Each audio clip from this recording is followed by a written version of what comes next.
and we're just going to get things started. So, first of all, I want to say thank you for all of you who are joining this phenomenal panel that I'm going to be sharing with you today in my Chat with the Chief series, Uncovering the Real Role. Really, this is an opportunity for you to hear from people who are either in the Chief of Staff space or they have proximity to a Chief of Staff and just get some real information.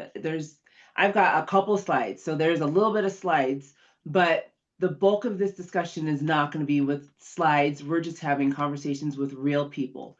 So for those of you who know me, thank you for coming back. For those of you who are new to me, really quickly, I feel very lucky that I was able to pen a book last year to some wonderful reception about the Chief of Staff role. I'm in the process of writing my second book. And why do I feel like I can talk about the Chief of Staff role? One is because I've had an opportunity to work at with some amazing people in different industries.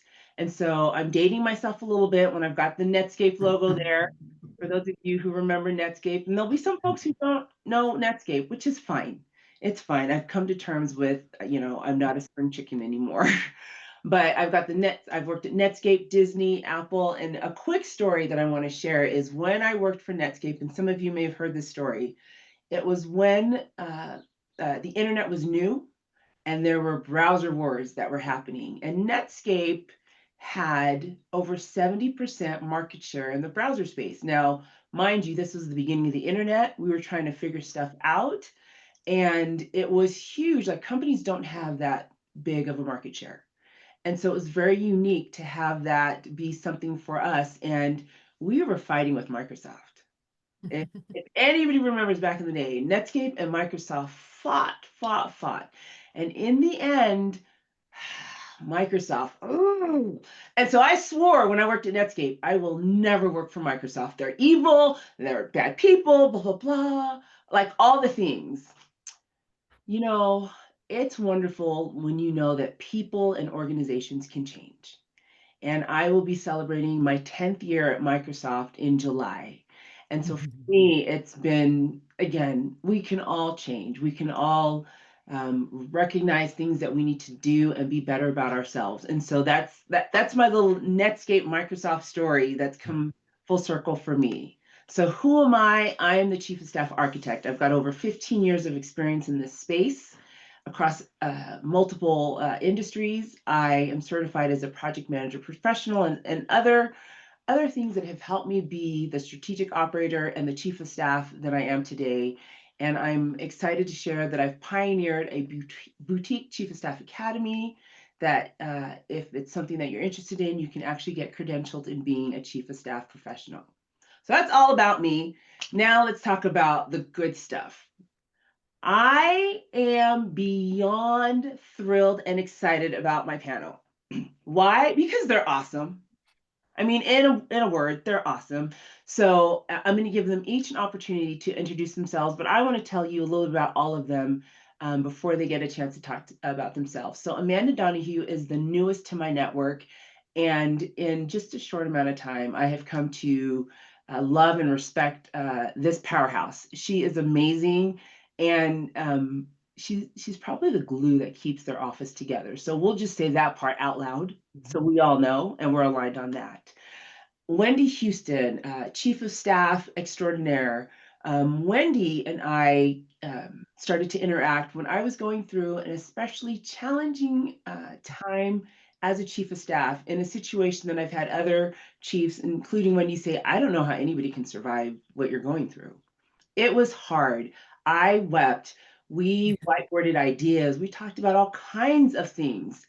And she really was the mentor and friend that I needed and continues to be a close friend to this day. And then Scott Van Vliet. I'm going to pause for just a moment because I want you to see the face of allyship because that's what this gentleman is.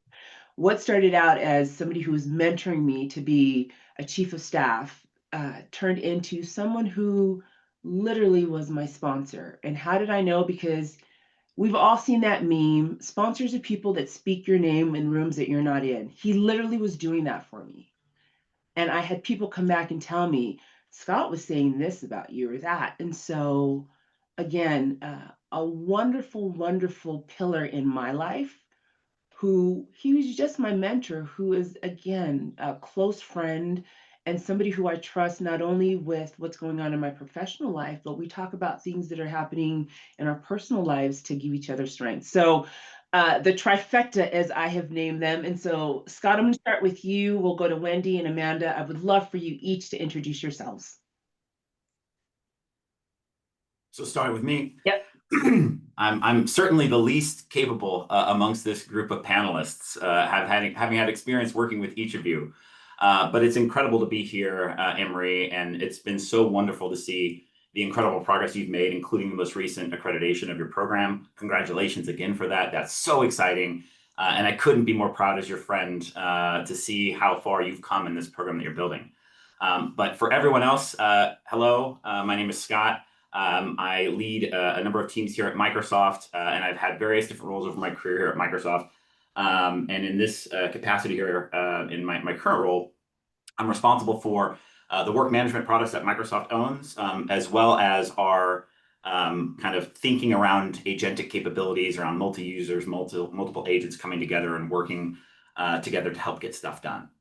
So that's a little bit about me. I have some other experiences working with my friend Amanda, building rockets, working at Amazon before and other places. I have a similar logo chart to you, Anne Marie, that will date me. But I do remember those browser wars, and they were quite fun.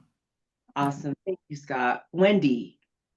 Hello, everybody. Anne Marie, thanks so much for pulling this crew together because honestly, I feel so blessed and lucky actually not lucky, blessed and fortunate to be working with this crew and to know you. I just have been in awe of the journey you've been on.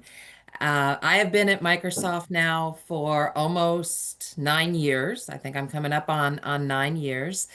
And so I'm still under 10, but feel like I've had some experience before that working at Nike, working at NBC. I've been in a lot of different industries and a lot of different roles. When I first hit chief of staff role, it was about 6 years ago now. And it was I quickly realized it's my sweet spot. It brings everything that I love to do, that I am good at doing, and the stuff that gives me energy together into one role. So, been working with this group for about a year now, and couldn't be happier to have such amazing partners. So, Amanda, how about you? Hi, good morning, everyone. My name is Amanda Donahue, and I am the Executive Business Administrator for Scott and our team over here at Microsoft. I've been in this role for about 2 years now. And as Scott mentioned, came from building rockets with him at our previous life.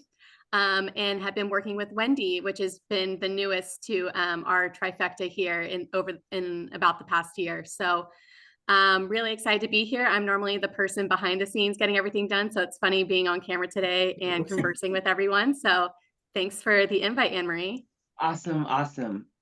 So now we're just going to talk. Let's pull the slide off.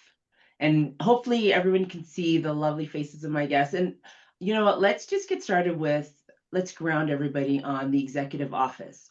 What is the executive office? Like, how do you set it up? How do you make sure that it's showing impact? And Amanda, your face is right in front of mine. So I'm going to throw that to you. Like, tell me about the executive office through your lens. Yeah, I'd say overall, the heartbeat of the executive office lies in seamless coordination, communication, and execution of priorities that align with our exec's goals. Mm. Day to day, that just means managing schedules, facilitating timely decisions, and serving as a central point of contact between internal teams.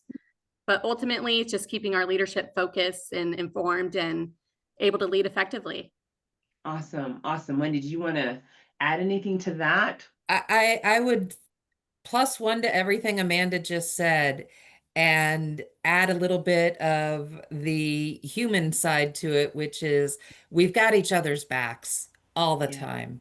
It is so amazing to know that if I make a mistake, I know Amanda's going to catch it, and she did it just this week. Like it happens all the time. And Scott too. It's just like knowing that we have each other's backs and we're doing the work together Mhm. is truly what makes it special. Nice, nice. And I know you've got some thoughts on that, Scott. Yeah, absolutely. I would say when you think about the kind of term executive office, what is that actually defined as, right? It's the definition of the office of the executive, or the office of the team or the division or the department that you're representing as chief of staff and as an executive leader and executive business support. But the reality is, what this trifecta represents is an extension of my judgment as a leader and the judgment and decision making that we need to drive as an organization to get results.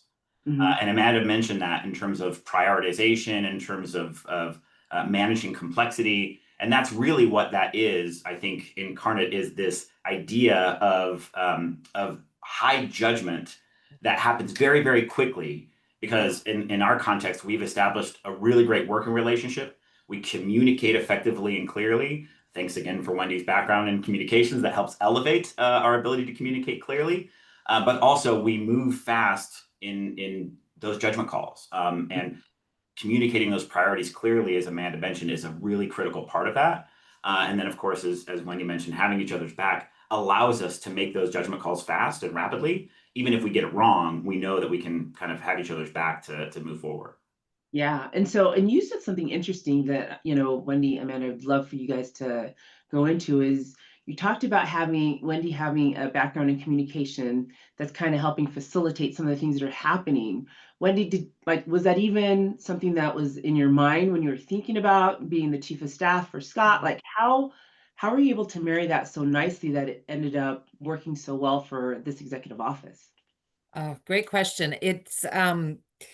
My career has been very varied. I've been in a lot of different disciplines, everything from being an admin early on to being in finance, being in communications, doing events. Um, the communications piece has always been part of my core DNA. Hmm. I like to tie together things that and tell a story. And I Yeah. think one of the things that happens so often in business is we get so hyper focused on the what that we sometimes forget to bring everybody along on the same journey. And I think that's a super important piece. And so something that I always have my eye on. Did I know it was going to get me into a chief of staff type role? No, had no clue whatsoever. But I do think it is that added value that someone in this role can bring if you don't have a specific communications person on the team, which we don't. I feel like it's an added value and really helps ensure that the broader team, not just the trifecta here, is staying. It has a deep clarity and understanding of what we're trying to do and accomplish. Yeah, gotcha. And then, Amanda, the reason that I also thought about you is you talked about making sure that all of the different people or organizations you're connected with. And so, how are you working with Wendy? And Wendy, how are you working with Amanda? Because it sounds like at least that core skill is one of the things that keeps you two connected at the hip. I'd love to hear what you think about that, Amanda. Yeah, I mean, overall, I think it just comes with respecting one another. We are able to establish our roles early on, who's in charge of what, Hmm. and staying in our lane. And that's one thing that I always really enjoyed Wendy for is that she's always made sure I've had my space and she has her space.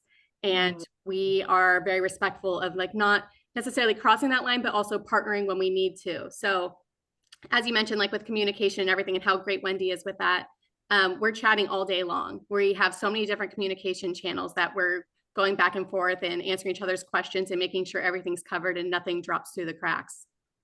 I love that. With my admin that I work with, that's the thing that happens, I think, so seamlessly is that we are always talking to each other. We've got a chat, we've got a text, and then we're in other conversations, and we're just always talking. So you Always.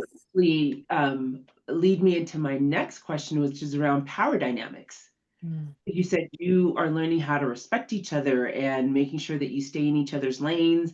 And maybe when you step into each other's lanes, like any of you, I would love to understand, like, how do you frame the power dynamics to make sure that you're supporting each other, and when you're challenged with that, you can take a step back and be like, oh, maybe I shouldn't have. Yeah. I am happy to jump into that one as quite often I'm the one that steps into somebody else's lane. I'll be fully honest and transparent with that.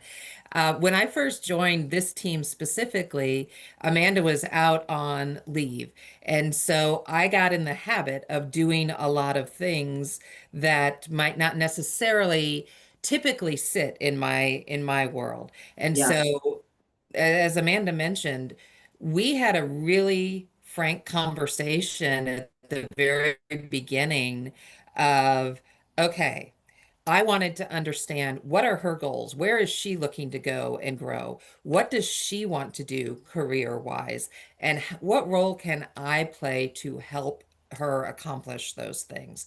And then I also had a very frank conversation with her about, look, I am still human. I am going to make mistakes. I am going to step in.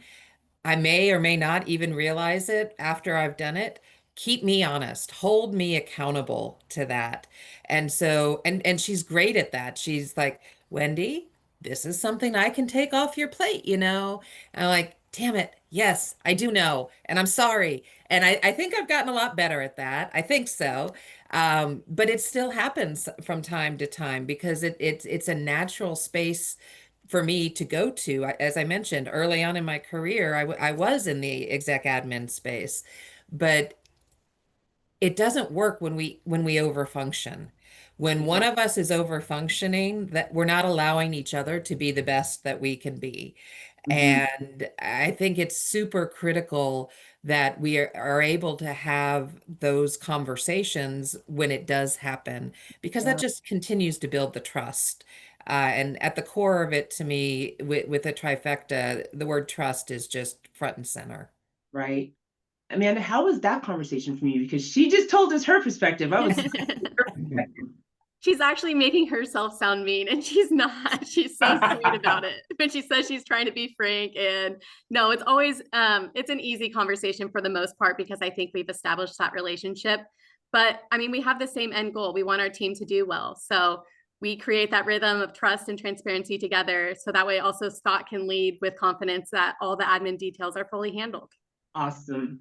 So, Scott, you clearly have, and you're creating this environment where your two key folks are able to interact independent of you, but still kind of push forward your, like, how did you go about doing that? Because that's amazing, because we always hear about some of the challenges between the chief of staff and the admin in the exec office. And even though it sounds like there may be some challenges, it wasn't, it was something that they were able to work through. And that's got to be because they've got at least this principal who is such a people person, first of all. So we all know this about you, but how did you do that? Yeah, well, I would say a few things to call out what Wendy and Amanda just described.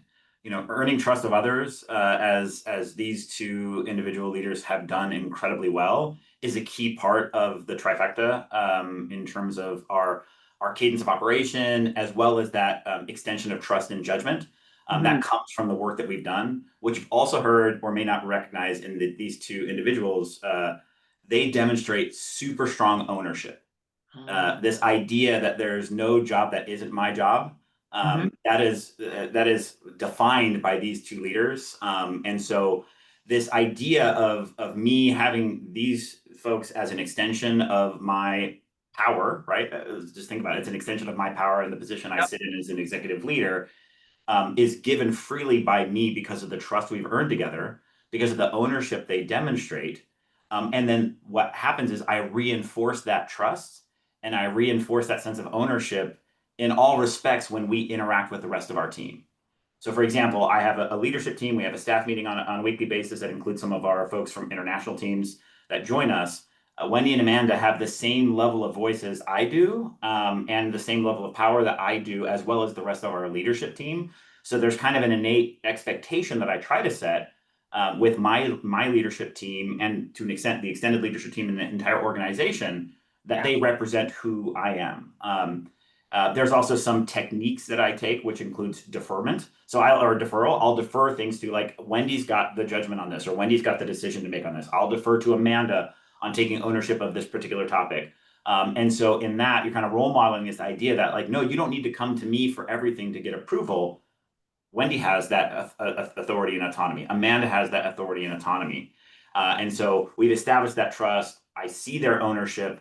We call those things out, but then also I think just demonstrating through actions and behaviors as a leader, the trust that you put in your team goes a really long way in terms of giving them the ability to be successful.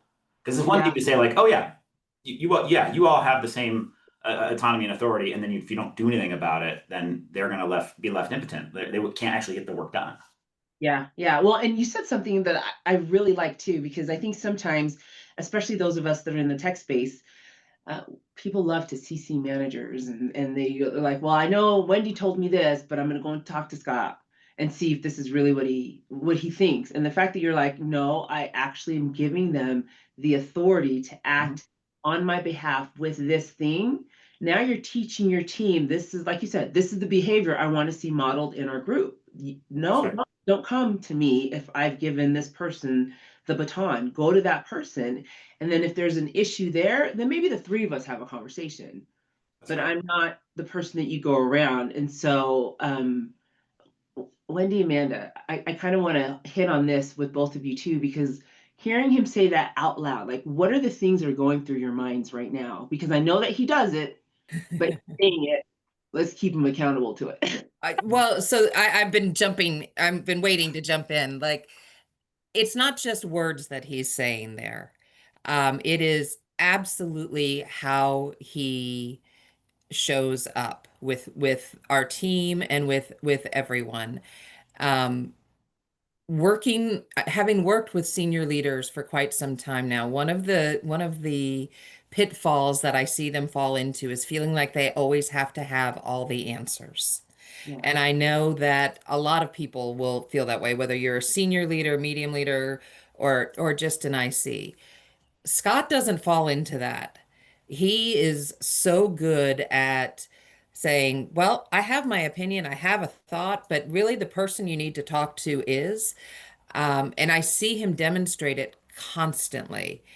And so it's a special, I feel that's why I feel so fortunate to have a leader that I know, but to have a leader that practices what he preaches in that space is really unique and empowering. It's the first time in a chief of staff role in 6 years that outside of communications, I feel empowered to do my role. Wow. Wow. Thank you, Wendy. Amanda, thoughts? Yeah, I think Wendy really nailed it all there, but it's so true. I always feel supported working for Scott, and even how he mentioned trying to, or Anne Marie, like as you mentioned, if someone tries to go around us and go straight to Scott for the answer, sometimes no response is the response. So he'll just like not reply to the email. He's like, no, that's like in Wendy and Amanda's court, and they'll figure it out. So I love that he always empowers us to make certain decisions that really require our guidance. Awesome. Awesome.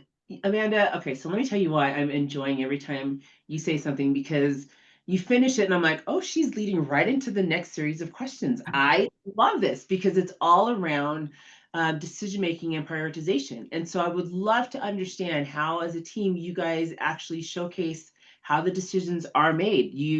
Both of you have the authority, you have the voice, the mantle's been given to you.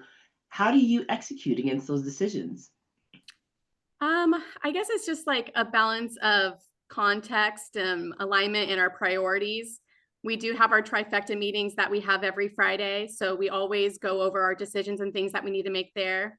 We go over our calendar out in 2 weeks in advance just to make sure we have no surprises.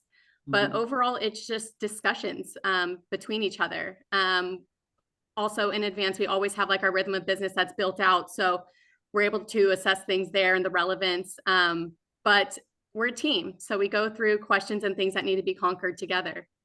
Nice. Scott, Friday meetings, really? To be fair, to be fair, there is a no meeting Friday. We're doing this on a Friday. Number one, and number two is they set the stage. So just literally, the people who own my schedule are represented on this call. Of Nice. course, kids' activities and whatnot. Even though Amanda actually manages all of that in the context of my work life as well. So thank you again, Amanda, for all that you do. But I do think the Friday thing, it is one where we generally don't have meetings on Friday, but our Path HQ meetings, that's our Path is the name of our team internally. Those are like the most fun and rewarding meetings because it's three of us and it's a combination of like it's our like our safe zone, like we get together and then we can talk about the tactical stuff, we can spill some tea, like literally have some interesting conversations about shit that's happened in the week, but then also we set ourselves up for the next week, so that Friday meeting is as much the discipline of getting our minds right for what the weeks ahead look like. In fact, Amanda does a really good job of like projecting a few weeks out and anticipating things. In fact, even anticipating stuff that, hey, this may be a few months out for international travel or other activities or a speaking engagement you have, and here's some things leading up to it. So that meeting, it's a very potent small meeting, but it just prepares us so much better for the weeks ahead. And you know what was really nice about how you talked about it, but just how you laid it out, Amanda, is you guys aren't overthinking things. Like you said, we're going to talk about the next couple of weeks. We're going to hit on these points. Like it's very formulaic, and it doesn't have to be everything. It's almost like it can happen so automatic because you haven't overthought it. And Wendy, your face just popped up, so I'm guessing that you want to chime in. No, I just totally agree. It's not only planning for the week ahead, but it's decompressing from the week you just had.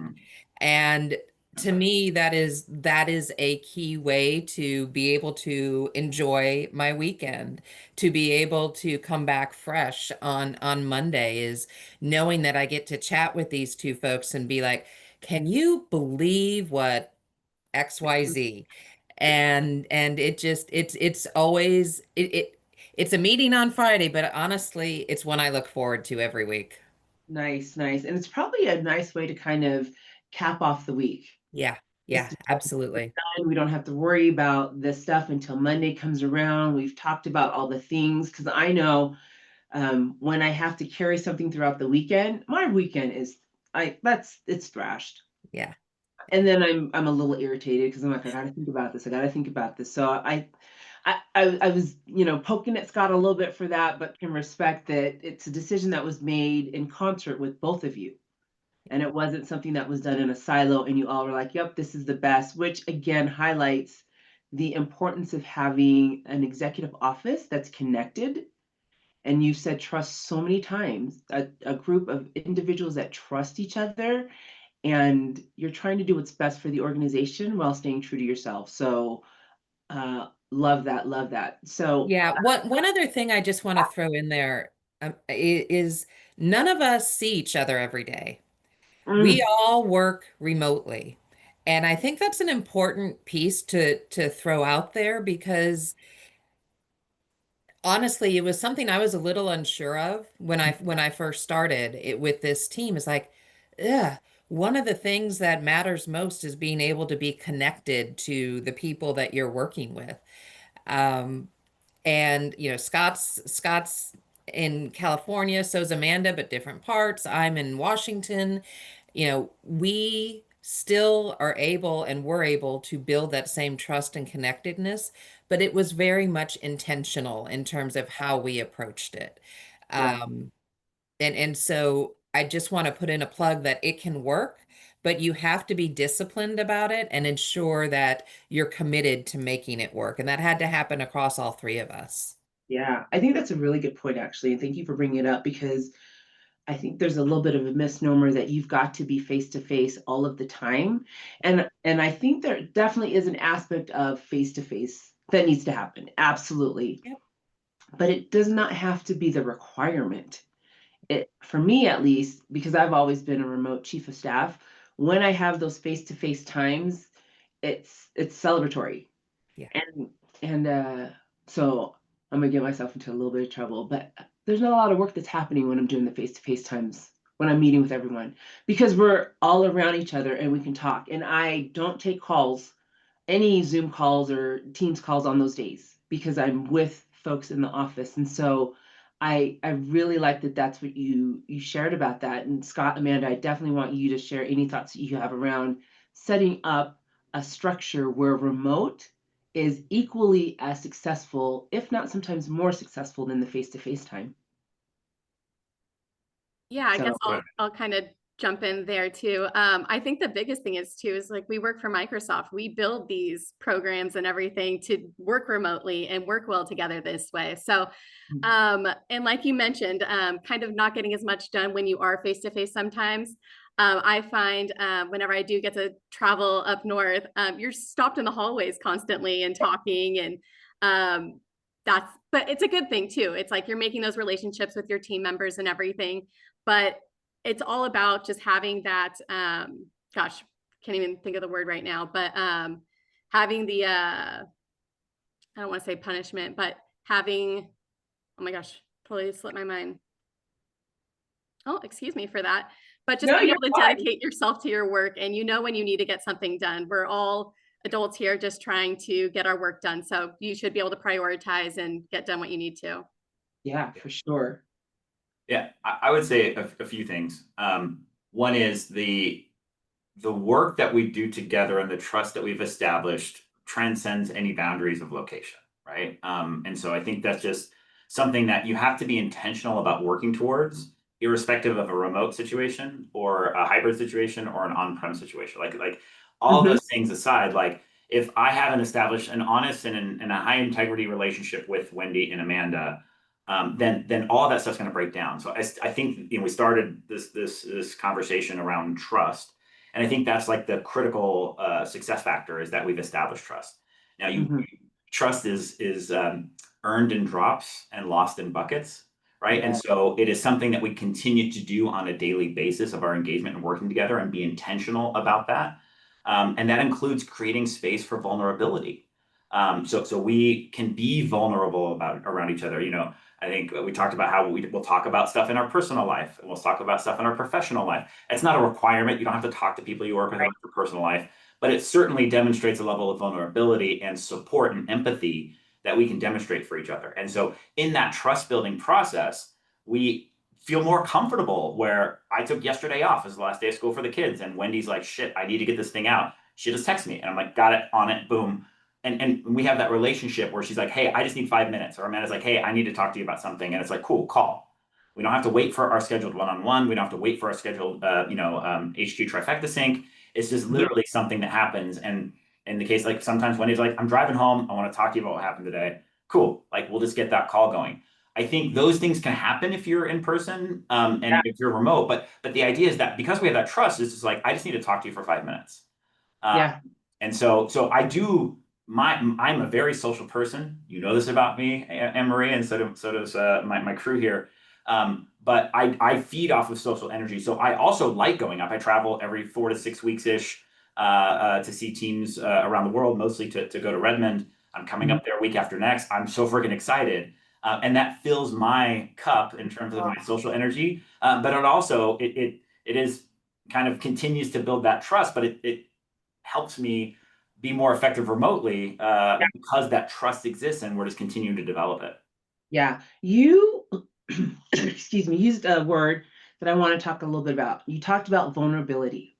And I think that's something that sometimes can be very scary, especially in a professional space. How vulnerable do you want to be? How do you set up a space where people feel comfortable to be vulnerable? And how, again, I want to come back to you, Scott. Like, how did you create the space so people could feel that they could be vulnerable with you? I know how you did it for me, which I will always and cherish for myself, because I just will always cherish it. But I would love for the folks on the call to understand how a leader does it and why you've done it. Yeah. I would say the first and best way to instill trust in behaviors in a team is to do it yourself. Yeah. So in that context, I'm vulnerable. You can't expect other people to behave in a certain way if you're not willing to behave that way yourself. So that's Yep. like first and foremost something that I often do. And it's not formulaic for me. It's not something I'm like, oh, I've got to have 10% more vulnerability in this meeting. It's nothing like that. It's Right. just more of like I will offer trust before it's earned naturally. And in doing so, I'm a bit vulnerable in what I share and what I offer. If that's reciprocated, then that kind of trusting relationship will blossom. And so I Yeah. think that's the first and foremost thing as a leader is to recognize that you don't have to be infallible, and you can demonstrate weakness and vulnerability, and Yeah. and demonstrate that, and then make people feel safe that there's no consequences of their vulnerability, Nice. right? And you demonstrate that and role model that over time. Yep. And again, it's a test. To be honest, like every time it's a test as you're building a new relationship. Like, do I trust this person? Yeah. And do they trust me? And that vulnerability, I'll just share. Like I'm going through personal things in my life. I'm going through other, things with my kids or whatever it might be. I'll just put that out there, and see where it goes. Nice. So Amanda, Scott said it, so you know me, I want to test it. Tell me, what were the things that you saw within Scott which caused you to say, wow, he's actually walking the walk. So he's being vulnerable. I can feel comfortable being vulnerable. Like, how did that show up for you? Yeah, I would say early on, he's just always been so sincere. Like he is always the one that can be going through stuff personally and he'll do it with a smile on his face. Hmm. And even when I first started working with him at our previous company, he right away said how important family was to him and that I needed to make sure I blocked out time for family. If he needed to travel, he wanted to take the latest flight so he could have time with his family that day and jump on the plane as soon as he can when he is gone so that way he can get home and be with his kids. So that early on was just like, oh my gosh, it resonated. I'm like, he really just like cares for people. He shows empathy and he leads that way. Um, but yeah, if you know him, everything he's saying is so accurate. And it's easy to get along with someone like that. And you want to be vulnerable and you want to do well for him because you don't want to make him travel if the team is running short somewhere. And so that way it's more time away from his family, just because it's something that he appreciates so much and something that I've always enjoyed about him. Awesome. Thank you so much. So I want to take a little bit of a different lane right now. The thing that everybody's talking about is AI. Everyone's talking about AI. People are afraid that it's going to replace their jobs. It's going to do this, this, this. It's this big, scary beast. And I would love to hear your thoughts on AI and the executive office, where you think it's going, and how we can be less afraid and feel more empowered by just the use of AI. And Scott, let me go back to you with this one. Like, I would love to hear your thoughts on that. Yeah, so I certainly think there's general consensus, fear, uncertainty, and doubt, or Yeah. FUD, around what role this new set of AI capabilities is going to have on the professional world, just in general. Yeah. Right? And so there's that overbearing weight that exists on us. And then in the world of administrative functions and support functions, there's probably even more so pressure and anxiety around what these type of technologies represent. Yeah. I think for us, it's highly unlikely that the generative AI tools that we are looking at and leveraging today will replace the human judgment and the high judgment that this office offers. Thank you for saying that part out loud. Yeah, right. And so it may mimic judgment, but it won't assert judgment, because judgment comes from experience and knowledge and prioritization and human connection. And so with that understanding, or with that postulation, you'd say, then how do these AI tools help accelerate and advance the work that this executive office does in a Right. positive way, where we demonstrate higher order value as people exerting judgment and high judgment, and make us more efficient and make us better? And so for me, if I can put aside like the fear of like, what is that AI going to do for the job? Like the reality is like, ooh, awesome. I now can, like, I give an example, like Wendy is the voice of me when it comes to our communications and the rhythm of business that we're driving for, talking about our strategy, our planning, our progress, like literally all of that stuff. We can use an AI tool to take the things that she's written for me, the things that I've written, and now we can create my voice in AI to help accelerate the type of communications products that we build. When we're building things like, okay, there's a speaking topic that needs to happen, there's a set of activities, we can go to AI and say, hey, give me a list of the 20 questions that this analyst might ask Scott. Or, hey, we've got this upcoming presentation on this capability. What are the things that are going to be the biggest gotchas? And we'll ground it in the context. There's things where I think this office can just accelerate the work that they're doing in a much faster and more efficient way. But then that opens us up to do higher order functions. For example, Amanda and Wendy have been working on a leadership offsite we have week after next, and having more time to cogitate on the outcomes that we hope to achieve in those things, talk about effective leadership and how interpersonally we're working together as an LT to motivate and be successful with our teams. Those are high order functions that Yes. this office can do. And if we can leverage these AI tools to take care of some of the more mundane stuff, then they're operating at a higher level.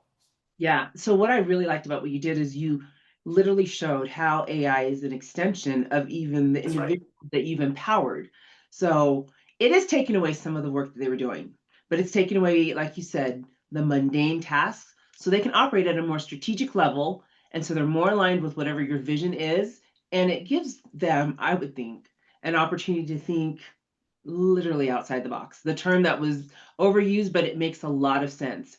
Wendy, I would love to get your take on that because, again, as a chief of staff, we're looking for how can we use AI, how can we leverage it more effectively in our workspace, and would love to hear your thoughts. um, I use it with communications all the time. Yeah. When I am a great editor, not a great writer. I do not do well when I start from a blank page. Okay. So I will often, when I'm writing communications, as Scott mentioned, type in 5 things and say, create a mail to send to the team. And I am not suggesting that I use everything there. Not even close to that. I build in Scott's voice and I've even used AI in some instances to build in his voice, but it gives me a place to start from. Yeah. That's always huge for me. Another place I have found myself using it more is in the research side of things. Um, there are some agents that I have access to around clients Mhm. and being able to say, okay, give me a repository on everything about X client, and I'll Mhm. get a full client briefing or customer briefing that will ground me in what I need to know so that I can provide information to Scott to prepare for a meeting coming up. Sure. I find myself building SharePoint sites. One of my favorite ways to use it is truly to, hey, I have this Word doc, turn it into a SharePoint page for me.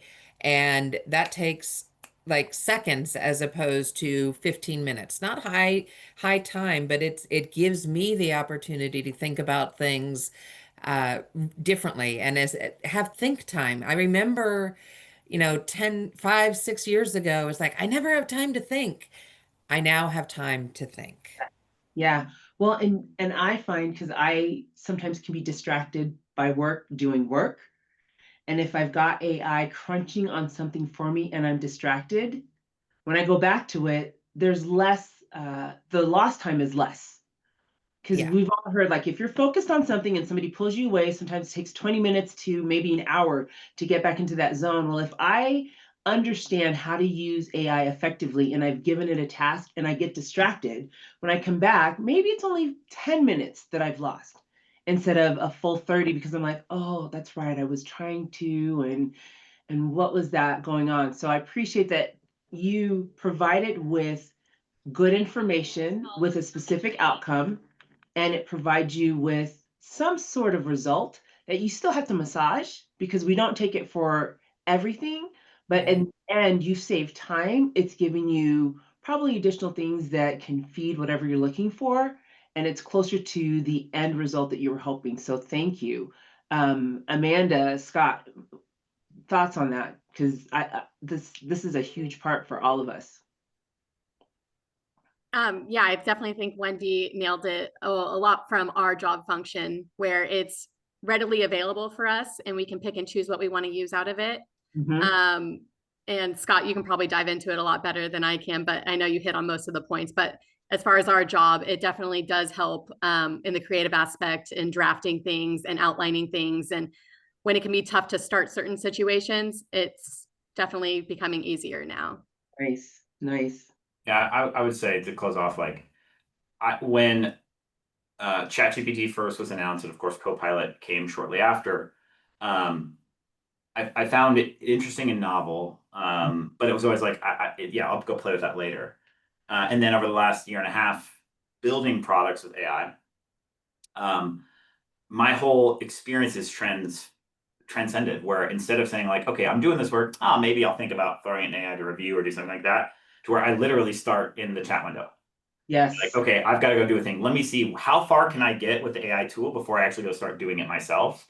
And so that kind of mental model shift has Mhm. been a critical unlock for me in terms of like, I just in instantly going. I was having dinner with someone last night, and we were talking about planning a trip, and she and I were talking about the places we want to go. And I literally just like started typing it over dinner. Maybe that was rude, but just started typing it in on the chat window, and literally not even thinking about like, hey, let me go do research, let me search for this. You can just have that come back to you very quickly. And it's that same in my personal life, but then also my professional life, where it's like I literally just start with the prompt box and say like, hey, how can I prompt this to get me something quickly? And then I can just literally copy it or send it to a Word doc and then go run from there.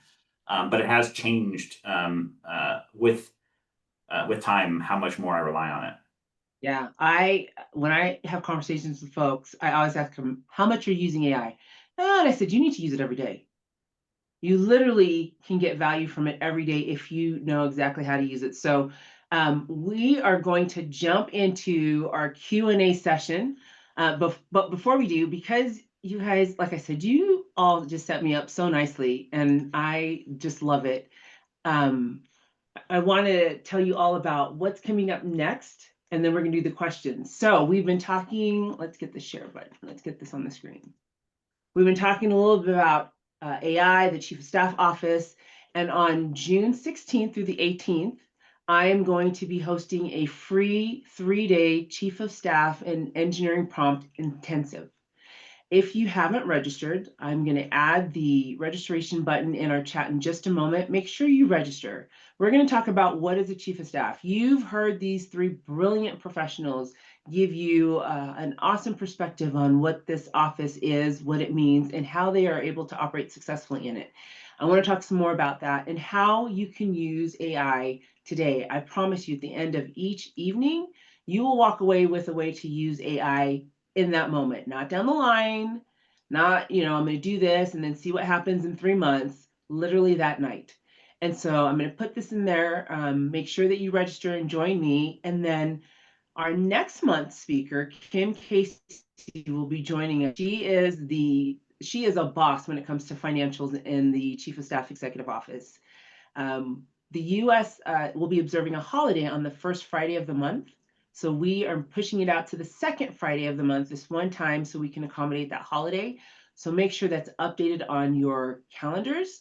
But join us for the intensive, and then just make sure you've got the next Chat with the Chief series on your calendar for Friday, July 11th.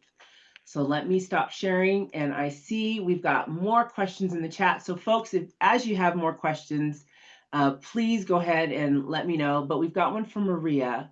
And she says, I'd like to ask, how do you embrace difficult decisions? Understanding for that, this example, you deserve the promotion and your peer too, and that person's salary is lower because he's based in another country. How could we face these types of decisions, being professional with empathy, but at the same time thinking about our career? That's a great question. Scott, I think I'm going to punt that one to you. Sure. Well, I think maybe if I can bifurcate that question into two different things, right? The first one is promotion, and the other one is compensation. And oftentimes we kind of multiplex the idea of a promotion and compensation because they can come together. But I think what I understood the question to be is that there is a difference in compensation bands or compensation leveling based on geolocation, right? So if somebody's in a high cost country, they have a salary of X at the same level. And if they're in another country Y, they have a salary at Z level, which might be lower based on cost of living or standard of living or whatever that may be. So I guess the first thing I'd ask is, and maybe it's for clarification, but I think it's important to recognize that there, frankly, just are differences in pay, based on geolocations or markets, and market conditions can kind of manage that. And so those things vary by organizational principles. Those things vary by literally individual markets in a particular country. For example, in the US, there is very different pay between markets that, let's say Redmond, Washington, or Los Angeles, California, and New York are going to have higher costs of living and have higher wages versus Austin, Texas, or Atlanta, Georgia, or Duluth, Minnesota. Like those things exist in all markets, and those are challenging. But if I go back to the specific, what I understood the first part of the question to be, which was the difference between, hey, this person is level 64 and this person's level 64 as well, but this person gets the promotion before them. I think it's interesting to kind of break down the conversation around opportunity. Because in many cases, it's unclear whether or not people are afforded the same opportunity in the scope of role that they're in. And honestly, like as a manager for 20 plus years, I think the first thing that I learned was to just be honest with people when you're talking about opportunities for promotion. Because in many cases, people think and expect, rightfully, that if I work super hard and I demonstrate my value, I should get promoted. But the reality is, most people aren't their own advocates, right? And again, if you've read Sheryl Sandberg's book, Lean In, there's a lot of aspects there that there are some biases towards particular genders that have more willingness to be self-promotional, and certain people of certain creeds and backgrounds may have a little bit more confidence being self-promotional. Anne Marie, you and I have talked about this in our previous engagements. Yes. And so I think one of the best pieces of advice that I like to give is that if you're not managing your own career, no one is. Yeah. Right. And so the first part of that is saying, like, hey, are you advocating and demonstrating that not only you're doing the good work, but are you self-promoting? And not in a pompous way, not like, hey, look how great I am. But the reality is there's a lot of things that I do, for example, that my boss, who's the president of M365, he's not going to know about. He has a very big job with thousands of people reporting to him. And it's unlikely that all the small things that I do that I'm really proud of that he's going to see. So part of my job for him and for our EVP Rajesh is to demonstrate over time, hey, here's the value I added for you over some period of time, whether that's in one-on-one or these other areas. So I can go on this topic for a long time because I actually get this question a lot. But I think the first thing is you need to be managing your own career and making sure that there's visibility into the things that you do. The second thing I would say is that for promotion, there is the combination in most organizations of readiness for the next level. So are you demonstrating the readiness and the expectations at that level, and do people see it? And then number two, there's a business need.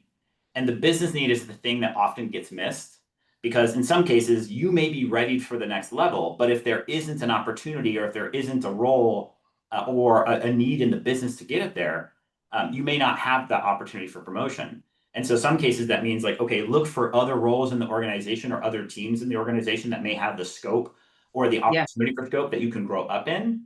Or frankly, and I don't know Maria's situation or the situation of the friend she's talking about, but maybe the company's not right. If she or he is doing all the things that they need to do to demonstrate their readiness for the next level, if it's true that there are opportunities for them to grow in that role, but they're not getting the recognition, and people in a higher paid market or a lower paid market are getting those promotion opportunities, maybe that's not the right place for them because they're not going to get what they're looking for. So there's a lot of sorry, auto lights. There's a lot of things to unpack in this question. So you could tell I'm like getting fired up about it because I care deeply about these types of topics. But I guess the takeaway without knowing more context is managing your own career and being your own advocate and ally and cheerleader is probably the best universal advice. Awesome. Maria, I hope that we answered that question. If not, go ahead and drop a comment and we'll go a little bit deeper. Wendy, I think that you had a question that you wanted to provide some more context on. So I'm gonna have you go next. Yeah, I was over functioning and started answering questions in the chat. Yeah, that sounds right. But I really liked Brian's question around supporting a new C-level exec and being the first chief of staff that this person has had.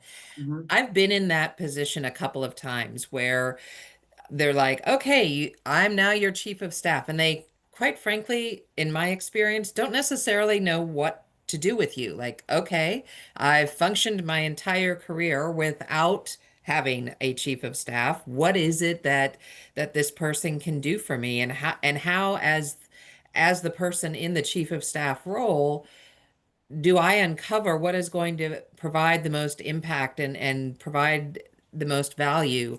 And so one of the ways that has worked really well for me to get underneath that is by asking questions. Mhm. Just going in and setting up time in the beginning to understand what are the things that my, excuse me, my lead likes to do. What are the things that they don't like to do? What are the principles by which they want me to be making decisions? Understanding kind of that ground level of context, I think is super, super helpful. The second piece is understanding where do they see opportunity within their leadership team? Who are their A players? Who are their B players? Where might they need to be making some shifts or some changes? Again, what you're doing there is really not only drawing out information, but you're setting yourself up to be more of a strategic thought partner as opportunities come up or conversations come up, to be able to give an opinion on things and really provide valuable feedback. Mhm. To be able to, in the midst of something, one of the things I think a chief of staff is supposed to play, a role they're supposed to play, is to be their leader's sparring partner, to be the Yeah. one to ask those uncomfortable questions. Yeah, Scott and I are duking it out all the time, but to be the one to ask those uncomfortable questions. It's like, okay, you're about to give this person um, some more responsibility. Mhm. But you've always told me that, one of the things I've heard is you're concerned about their ability to handle more under pressure. I mean, totally random situation, but it's like, how do you push? It gives you some areas and some information by which to push somebody a little bit more so that you're adding that value for them to be thinking about the full picture, not just what's right in front of them in the moment. Yeah, thank you so much. That's awesome. I appreciate that answer. It looks like we've got another question from Monique, and your question is: I'm a seasoned PR professional. Where would the starting be point to be to qualify for a transition in the chief of staff position? So I want to jump in on that really quickly, and then I want to hear your perspective, Wendy, as a person who didn't anticipate communication being a transition point, and it Yeah. ended up being. I think one of the first things that you've got to do, Monique, is start to identify the skills that you have that could potentially align to being a chief of staff. There's a plethora of things that you could already be doing that could probably softly qualify you to be that chief of staff. What are those things that you're doing well? And identify the areas where you need some growth. And in those areas, that's when you start to seek out mentors, when you seek out sponsors, you seek out thought partners, and you start to cultivate those areas to make you a more rounded person as a chief of staff. And again, I'm going to plug a little bit for my intensive. Make sure you join that intensive, because that's what we're going to talk about day one: is what exactly is a chief of staff? What are some of the core things that all chiefs are doing? Even though the role is different from leader to leader and organization to organization, there are some fundamentals that are similar. And so once you can identify that and know where you need to grow, that transition point will not be so difficult because you know what you're going after. Wendy, again, I'd love to have you share. I don't know that I can add much to that, Anne Marie. There's a reason you have the background you have and are doing what you're doing, because you've very clearly identified how do you make the jump? What is it going to take to make the jump? I think the biggest piece I will just plus on that you said is talk to people in the position and learn and ensure that it's truly the direction you want to go. Um, there are I right now it probably sounds like the chief of staff role is a really cool and exciting space to be in. It is, and it can also be super lonely. Yes. It is not one that You're going to get constant kudos from the broader team because the only people that really see what value you add are the people that are in your trifecta. Mhm. It can be really difficult to quantify impact in that space. So understand this is the good side to it, but there's also some tough things, and Yeah. make sure that you're okay with those things, that it suits who you are as a person. You know, Amanda said it at the very, very beginning, I'm not used to being in front of the camera. Neither am I. My focus is always make everybody else better. And so if you like being at front and center, it may not be the right role for you. Yeah, thank you so much. So, first, Scott, Wendy, Amanda, Hearts, thank you so much. The conversations are always phenomenal. All the folks who joined, thank you, thank you. Again, join the intensive that's happening in a couple of weeks. Make sure you've signed up for these series because this is what you're going to get. You're going to have real people talking about the things that they're doing today, yesterday, last week, like it's all real. Again, thank you all so much. I hope you have a wonderful rest of your day and a fabulous weekend, and we'll see you online. So thanks, everybody. Thank you, Anne Marie. Thank you. Thank you.